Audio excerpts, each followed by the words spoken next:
Alright, so this is a bit of a video I've been delaying coming on here and talking about, purely because it was a bit of a mistake, to say the least. Yeah, so as I have sort of come on here and said, I was sitting my first funded account, and I had a funded account for futures and I had one for Forex.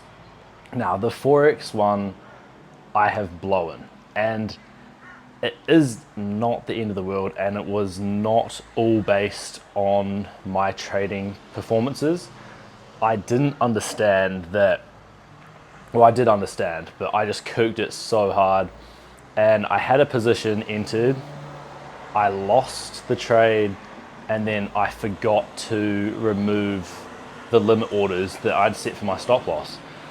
And so obviously my daily breach got hit as soon as price ripped through those limit orders and just kept moving in that direction.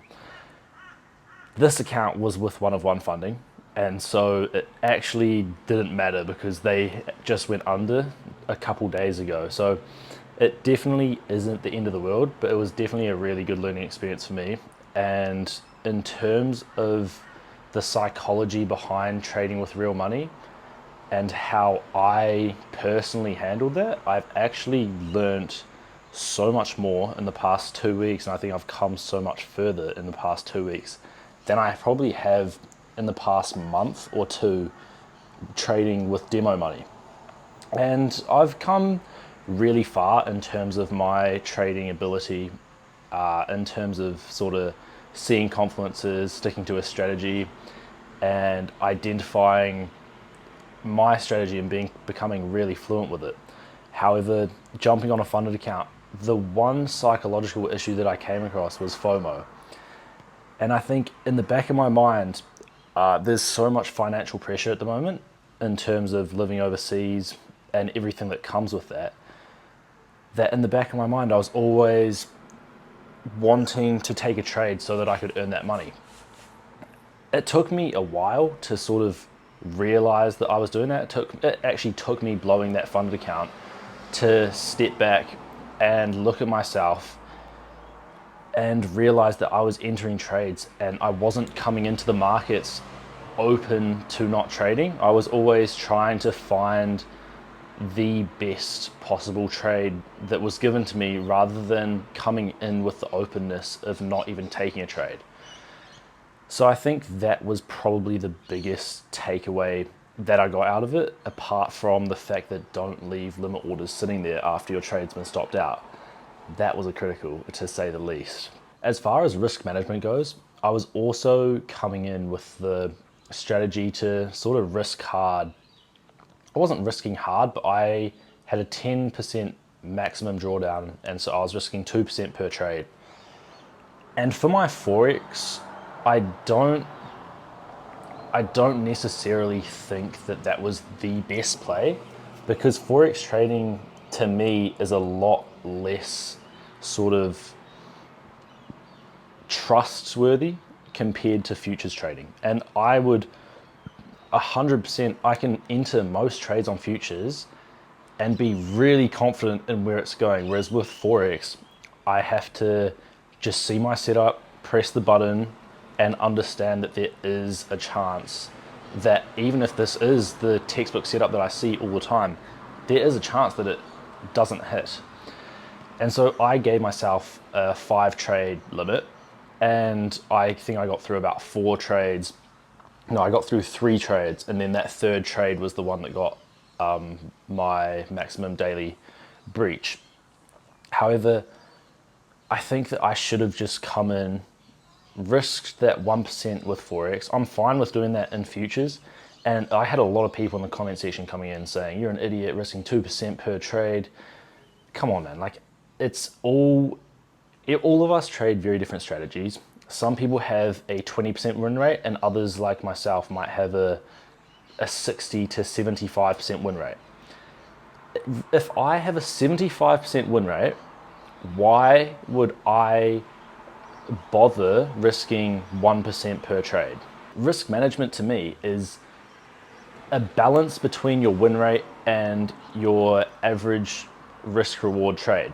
So if I have an 80% win rate, theoretically, what's the point in giving myself 10 trades losses in a row before I breach my account? That makes no sense, and it's just a lot of wasted time. So the 2% drawdown, I don't think was bad on my futures account for Forex. I'm going to cut it down to 1%, and that is just to sort of overcome the extra uncertainty that I always seem to be facing in terms of Forex trading. So my biggest takeaway from this whole experience is just learning myself and learning what my biggest weakness is in the markets at the moment. And that has helped me tremendously in terms of me being able to now come into the markets and understand where my main pain point is. And now I've come up with a system where I can sort of move that to the side. And to me, all that I'm doing differently is when I sit down in the market, I'm sitting down before the market opens, about 15 minutes prior to when I am actually going to be happy to take an entry. And all I'm doing is analyzing where the draws on liquidity are for the day for both sort of directions. And I'm writing out what would have to happen in order for me to take a trade. And this to me takes out the entire guesswork out of it and the entire sort of reaction to the market. And instead of sitting in the market and letting everything happen around me and trying to grab at different opportunities that are popping up, I already have a plan in place. I know what has to happen for me to enter a trade. And from there, all I'm doing is ticking boxes and pressing the button for buy and pressing the button for sell. And so I think that's going to be a big game changer in terms of my trading on a funded account. And I never would have been able to come to that conclusion if I hadn't blown this funded account. So I've actually bought another one. I've bought a 50K with Funded X, and I'm just gonna take it slow. I'm gonna go 1% per trade, and yeah, just really see how I can develop my psychology through this, because I know that it's not a matter of my strategy being poor, especially when I've had good results through demo and I have amazing results through backtesting. I know how my strategy works, and I've seen it play out so many times. The biggest thing for me is just analyzing when I am able to sit out of the charts and coming into the markets with that mentality that it is okay to not trade. And that if I force trades and I come in and I'm trading every single session, then it's gonna take me a lot longer to pass that account in the end anyway. And there's no point me coming in and trying to find trades every day, because every day the markets aren't gonna be moving well. So that is where my trading is at the moment. I'm still gonna be trading with real money, and I'm still gonna be passing funded accounts. And I am just working on psychology. I'm taking this next one a little bit slower, and I'm just gonna spend time focusing on developing that mental strength and that mental capacity to come into the charts and be open with not trading. So anyways, thank you boys for watching. I'll keep you guys posted. There'll be trade recaps coming up, market analysis every day. And yeah, I'll keep you guys updated as I try pass these funded accounts. I'm actually taking a bit of a break from the TikTok and the Instagram side of things, just because I don't want to be sitting down at a screen and editing up these short form videos for 3 hours a day when I could be putting that time into psychology and trading backtesting. So that's my main goal at the moment. Peace out.